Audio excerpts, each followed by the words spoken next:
Welcome aboard, applicants. I thought we would begin the first year law students exam June 2012. Question number 1.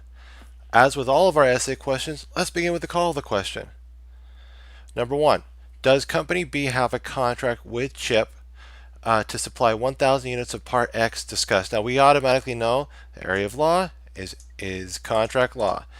2. Assuming that Company B does have a contract with CHIP to supply the 1,000 units of Part X, does the contract contain a warranty against manufacturing defects? Discuss. We'll get to number 2. That is a really interesting call. Now, let's put down our shopping list and begin answering our questions here. Now, does Company A or Company B have a contract with CHIP to supply 1,000 units of Part X question mark? Okay, now let's see. They're saying assuming that Company B does have a contract with CHIP to supply 1,000 units, does the contract contain a warranty against manufacturing? Okay, assuming that Company B does have a contract with CHIP to supply 1,000 units of Part X, does the contract contain a warranty against manufacturing defects? Question mark. Okay. And we know that right here we're going to put down our shopping list, contract formation, third party rights, covenants, conditions, excuses, discharge duties performed, breach of contract, and remedies. Okay, now bringing this down to the second page so we all can see it. Okay, let's begin reading our question. CHIPCO, CHIP manufactures computers. It uses a certain part X, that can be manufactured by several companies, including Company A and Company B. It currently needs one. Oh, right here. I'm going to point this out. It needs right here. Okay. Oh, let me highlight that. Perfect. Okay. 1,000 units of the part. Company A, which had previously supplied the part, informed CHIP that it was unable to do so. On July 1st, I want to make sure to keep our dates at the forefront. Okay, here we are. CHIP sent a letter to the other manufacturers, including Company B, stating, "We are sending this order to several manufacturers. We will buy from the first manufacturer to commit itself to provide 1,000 units of Part X at $20 each by July 31st on the terms specified in this order, provided the commitment is made to us by July 8th. We are aware that because of the nature of the part, we cannot expect you to warrant against manufacturing defects." Now on July 3rd, Company A told CHIP that it might be able, right here, to supply 1,000 units of Part X after all. Since Company A was CHIP's preferred manufacturer, CHIP sent a letter on July 4th to the other manufacturer stating, "We may be in a position to obtain 1,000 units of Part X elsewhere. Please disregard the letter we sent on July 1st. Now, on July 7th, Company B delivered a letter to CHIP stating, "We accept your offer and will supply you with 1,000 units of Part X by July 31st on the terms specified herein. We warrant the part against manufacturing defects." Now, here it is. Does Company B have a contract with CHIP to supply the 1,000 units of Part X? Well, let's start with our applicable law. It seems to me like we're dealing with the Uniform Commercial Code because we're dealing with a good.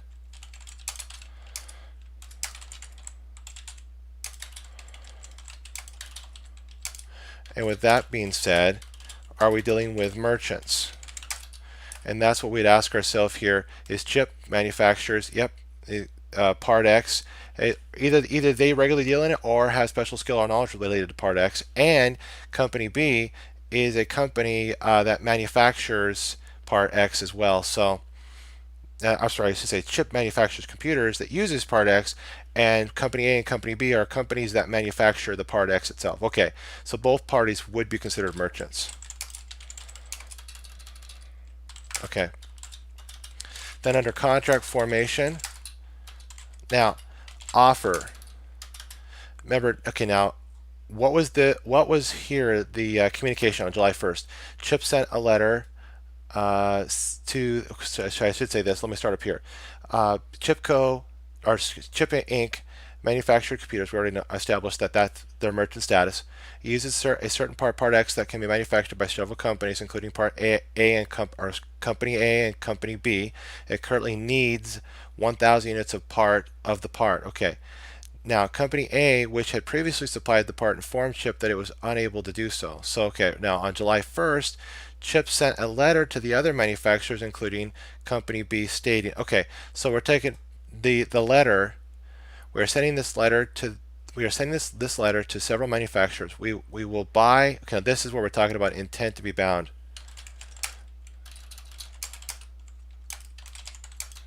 And this is involving the letter, the July 1st letter.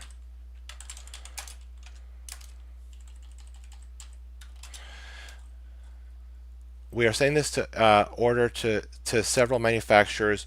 We will buy from the first manufacturer to commit itself to 1,000 units of part X at $20 each by July 31st in the terms specified in this order, right here.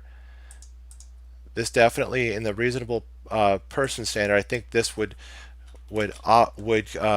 be a sitch where I think a person in company B's position would understand that the chip company here is obligating itself to be bound by the contract or the offer that it's sending out. So okay, objective standard, and okay, there we go.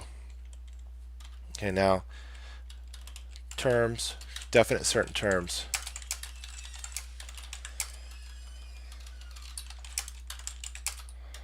Okay, now quantity, time, interested parties, price, and subject matter. So we got quantity, 1,000, time.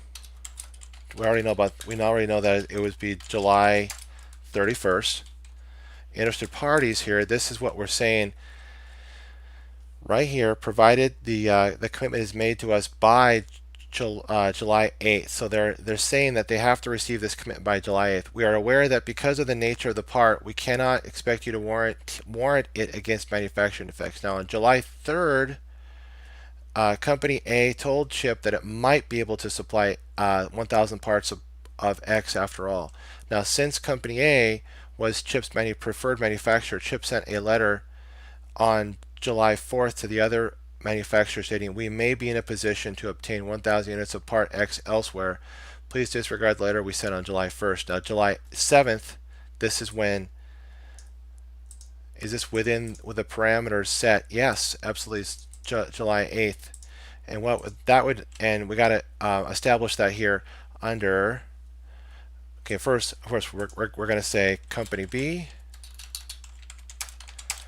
and Chip. Price would be $20 per. Make sure I got this. $20 per. Part X at $20 each, and subject matter, part X. Okay, now we want to make sure at this point that we bring up firm offer, because what was it about this aspect here? Provided the commitment is made to us by July 8th. That was, and when was this? This was July 1st. So okay, so the time frame here is 7 days. So it would be considered a merchant's firm offer here. Okay, which would keep the offer open for the time stated, which would be a week, or a reasonable time neither to exceed 3 months. Now down here under acceptance, has company B, when they delivered the letter to Chip stated, we accept your offer and will supply you with 1,000 units of Part X by July 31st on the terms specified herein. We warrant the part against manufacturing effects. What technically is this letter that was delivered? It technically be an acceptance, an unequivocal assent to the terms of the offer and the means or modes invited by the offer. And now here, was there consideration? Also, we also want to put here as well as to call number two here. We want to make sure about the warranty against manufacturing effects. This would be the additional term in acceptance, or you could call this battle of the forms. And we want to make sure that we would talk about whether now and then 2-207 here. So under the 2-207 additional terms in the acceptance phase, an additional term becomes part of the contract unless the agreement itself expressly excludes the inclusion, or the actual additional term would materially alter the agreement, or number 3, that the other party reasonably objects to it within a reasonable time. So we want to make sure to put that there. Okay, and then down here. Now here's the interesting aspect here. We got to deal with this aspect, but we want to make sure too before we do that, we go down to consideration. It seems to me like we have sufficient consideration here as well, and we also want to make sure that we talk about a quick little discussion about the statute of frauds.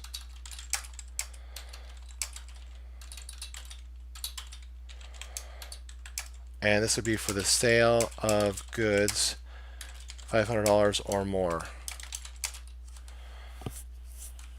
Now, even if there isn't a signature of this part of the party here, party being sued, let's see, that would have to be Part X here, which we could argue that there was up here in the letter to the other manufacturers, if it included a company letterhead from Chip, that could provide the signature. Okay, so for the statute of frauds writing requirement. And does it contain all the necessary terms? It appears that it does. Okay, so statute of frauds appears satisfied here, but make sure to mention it. Now, there doesn't seem to be any third-party rights here. Is there any covenants, conditions, or excuses that may pop up at this point? Well, let's put a bookmark right there for this minute, because we have to address this July 30th, or July 3rd, excuse me, communication. Company A told Chip that it might be able to supply. What would this be? Well, this would be an indirect. Well, how about this? A revocation of sorts. So I want to make sure to point that out right before the merchant's firm offer, that we have a revocation, and that would be the July 3rd letter. But remember, there is a merchant's firm offer that was in place, so that would not take effect, because the firm offer keeps the offer open until July 8th, at which point there was, on July 7th, Company B delivered a letter stating, we accept your offer and will supply you with 1,000 units of Part X by July 31st on the terms supplied herein. And then they say they warrant the part against manufacturing effects. That's what plays into question number 2. So, okay, now let's hear. Also, too, we wanted to make sure that we didn't forget about this aspect, that up here under currently needs 1,000 units of the part, that could be argued as a requirements and outputs contract right here up under offer. So we want to make sure to point that out.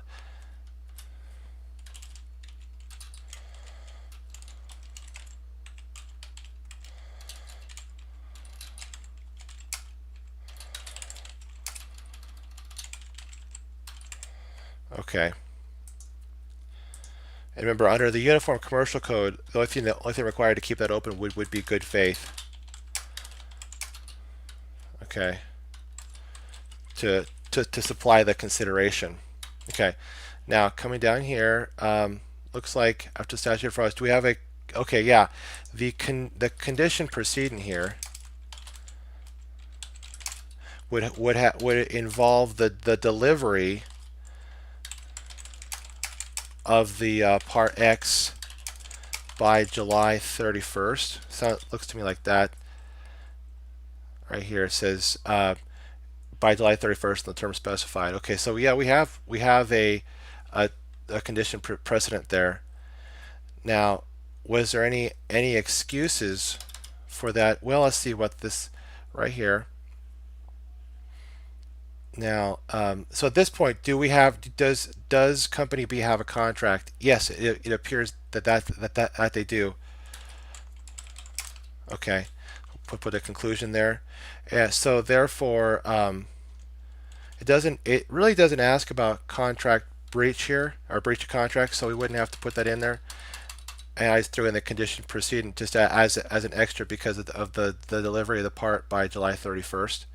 But so was there as to the conclusion, was there a contract between company B and Chip? Yeah, I would have to say yes on that one.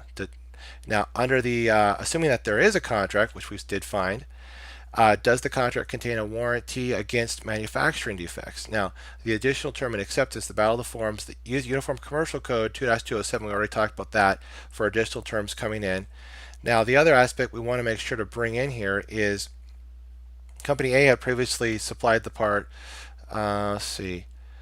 I think, well, I don't think there's anything else additional. That I was more thinking along the lines of like, has Chip and Company B dealt before under the gap fillers, the course of dealing, course of performance. I don't see that here. Let's see. Okay, I did, you know what? I just don't see that here. So just a quick discussion into the three parts of the Uniform Commercial Code 2-207 I think would be sufficient here, and then throwing down a conclusion. Which I would have to say, does the contract contain a warranty against manufacturing defects? Even though the original letter sent by Chip says that we cannot expect you to warn against manufacturing defects, even though it adds that here, we could argue that became part of the agreement. Okay, so that's our first essay. Let's go to our second essay. Let me put this to the third page here. Thank you for your patience. Right here. Okay, now I thought I'd throw in a general bar exam July 2012 question number 4. As with all of our essay questions, let's begin with the call of the question. What rights does Peter have, and what remedies might he obtain as to employment in the parcel of land? So this is what we call as the bifurcated call. So we want to make sure to point that out. We got 1, Peter's rights concerning employment, question mark, and then Peter's rights concerning the parcel of land, question mark. Okay. Okay, what rights? Oh, I started rights and remedies. Thank you. Okay. Now, come up here to the question. Peter responded to an advertisement placed by Della, and a dentist seeking a dental hygienist. After an interview, Della offered Peter the job and said she would either 1, pay him $50,000 per year, or 2, pay him $40,000 per year, and agreed to convey him a parcel of land worth about $50,000 if he would agree to work for her for 3 consecutive years. Now, Peter accepted the offer and said, I'd like to go with the second option, but I would like a commitment for an additional 3 years after the first 3. Della said, good, I'd like you to start next week. After Peter started work, Della handed him a letter she had signed which stated only that he had agreed to work as a dental hygienist at a salary of $40,000 per year. After Peter had worked for 2 years and 9 months, Della decided that she would sell the parcel of land and not convey it to him. Even though she had always been satisfied with his work, she fired him. Now, what rights does Peter have, and what remedies might he obtain as to employment and the parcel of land? Okay, discussed. Now, considering the employment aspect, let's bring it down here. Applicable law We know that this is the common law because it involves services. Okay, coming down to contract formation, we know that there was a mutual assent when, right here, or I should say this, there was an offer, there was an acceptance. Remember though, the acceptance had an additional term added, acceptance with additional term.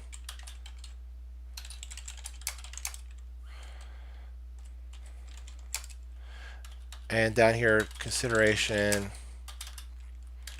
and the statute of frauds is 1 year rule came into play here.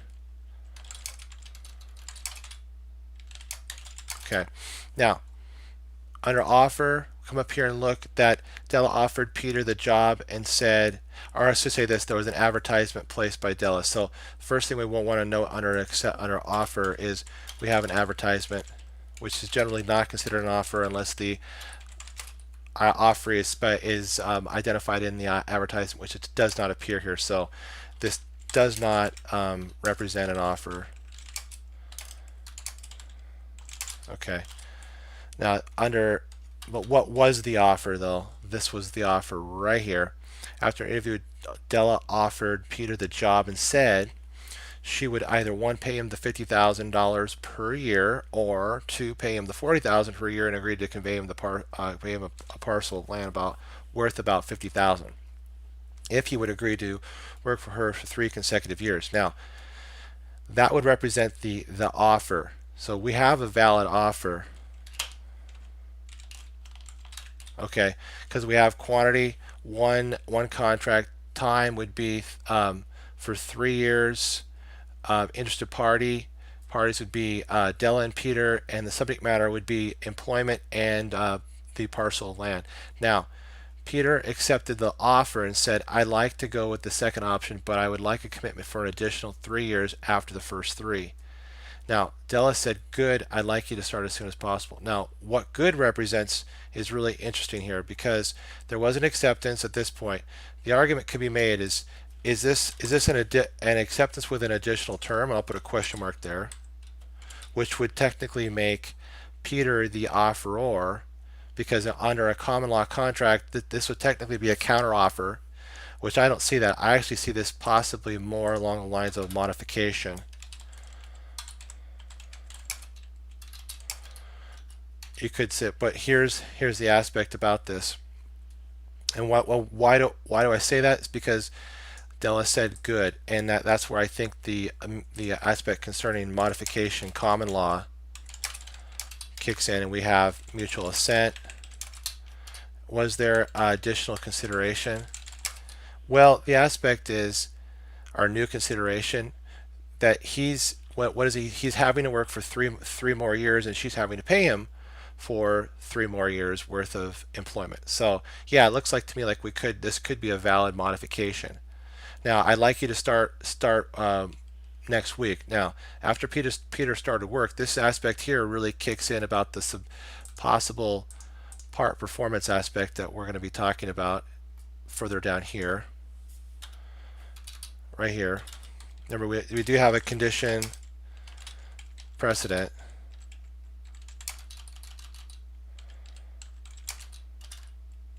Now, down here, after Peter started work, Della handed him a letter she had signed, which stated only that he had agreed to work as a dental hygienist at a salary of $40,000 per year. Now, the aspect here that doesn't essentially have all the terms. Now that we talked about this would satisfy the statute of frauds, because if indeed that if Peter does sue Della, he would have to need Della's signature. That would have that, and also this would contain all the technical writings. But remember, it doesn't have all the necessary terms. So what is essentially this? I would have to say this might involve possible mistake and error in transcription. Okay. Now, after that, though, what do we see? After Peter had worked for 2 years and 9 months. Okay, so we got into that. We're definitely well into the 3 years. Okay, second option aspect. Right here. Okay. Della decided that she would sell the parcel of land and not convey it to him. At this point, it looks to me like we have a breach of contract. Okay, and anticipatory repudiation. But remember here, we also, under breach of contract, we have to measure this by the substantial performance. And also, too, we also have up here under possible discussion up here for one of our excuses. We have substantial performance. Okay, so we want to make sure where we put this is, technically according to our essay strategy is strategic. Okay, so I'll leave that right there. Okay, now come up here. After Peter had worked for 2 years and 9 months, want to make sure. Okay, now 2 years and 9 months.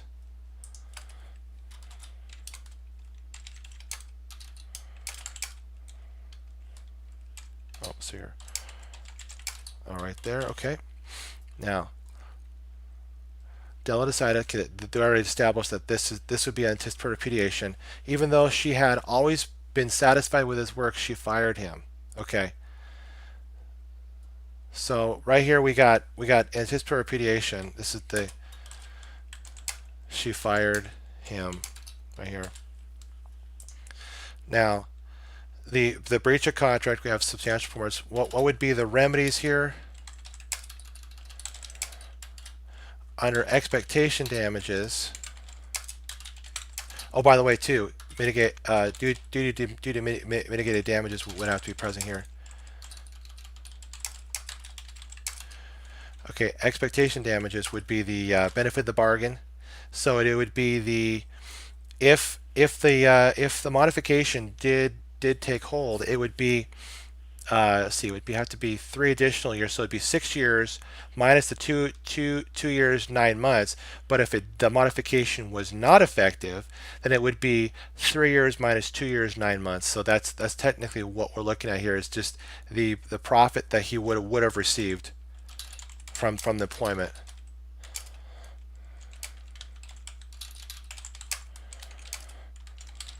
Now minus time already worked.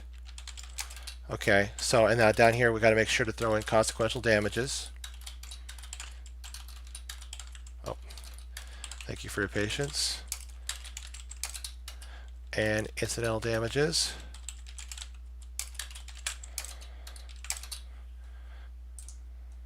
Okay. Now, right in here now, we're going to have to technically kind of streamline this. Applicable law. Remember the sale of land, so it's going to have common law. Sale of an interest in land. Okay. And then we have contract formation. And then we have the anticipatory repudiation.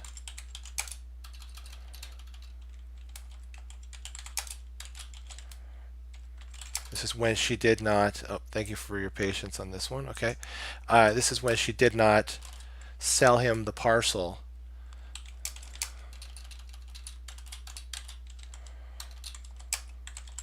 Oh, sold parcel. And then we have breach of contract. And then now we have the remedies. Okay. And down here we want to make sure we bring up our measurement by substantial performance. Okay, now down here in the remedies, he most likely would want the maybe the expectation, but most likely he would want specific performance. And remember, under specific performance, do we have a valid contract? And that's what we already established. That would have to be yes. Now remember, had all the contract terms Are they certain and definite? Appears so. Contract. The conditions satisfied. Well, that's possibly the only argument here, because remember, he hasn't satisfied the 3 years yet. But remember, he has a reasonable time to complete the performance here. So, selling 3 months from when, if remember we talked about up here on a modification, if that term didn't become part of the contract, selling 3 months before he would be able to buy the parcel. Right here, it said right here that he would worth, as she would agree to convey him, or sorry, at the time he would have the parcel conveyed to him. Cutting that off 3 months before that does not appear in good faith. Now down here underneath that, after the conditions that Peter would have satisfied all the conditions necessary for the conveyance. Now we go down to, we have to talk about and that's why we talk about up here expectation damages, inadequate legal remedies. I'm sure he would probably want the parcel of land conveyed to him rather than the value of the land, although it's up to him, as to that election right here. It says that worth about 50,000 up here. So, let me, there we go, right there. Worth about 50,000. Thank you for your patience. Now, and then down here, after we establish that legal remedies are inadequate, we have the mutuality of obligation. Appears reasonable to enforce, and that I say that the parties neither party's obligation, if it were ordered, would not duly burden either party. And then feasibility of enforcement, that it is feasible to enforce. And then the last one is defenses. I want to make sure to talk here about latches, whether or not a person dragging their feet would unduly prejudice the other party. And then unclean hands, a wrongdoer cannot profit from their wrongdoing. And then we also want to talk about the aspect concerning bona fide purchaser.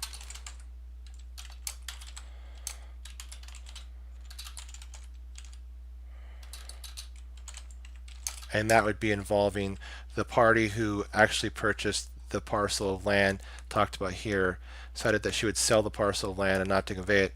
Now, even though she had always decided it down, but remember, she hasn't actually sold it yet, so that wouldn't be applicable yet, although she decided she would.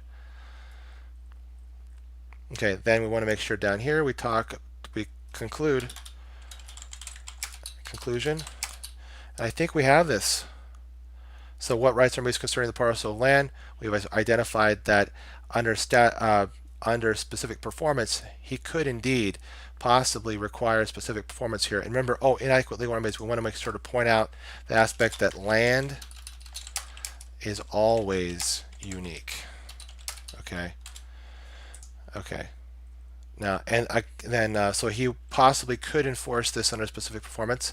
And up under here, under just a quick little Peter's rights and remedies, the employment contract, seems like he would receive his work, the value of his work minus the 2 years and nine months that he's already worked. Okay, thank you so much for tuning in. I want to put a shout out to Chess Cruncher TV. Keep chess crunching, Chess Cruncher. I also want to put a shout out to my Amazon Kindle book, Battling the Big Bad Baby Bar, Essay Basics. Thank you for tuning in, and God bless.